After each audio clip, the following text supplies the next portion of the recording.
Açalım arkadaşlar. Yavaş yavaş. Aç.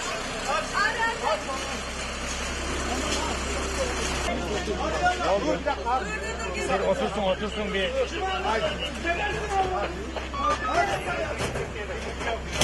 Abi üniversiteye çıkalım hemen, üniversite uyuyorsun. Tamam abi. 44 merkez 28.32.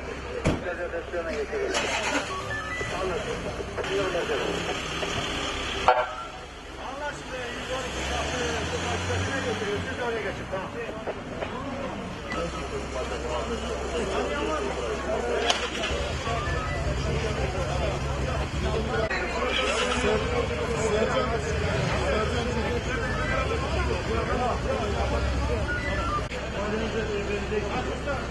Baba sen de şey yapma ya fazla ya. Gerek yok.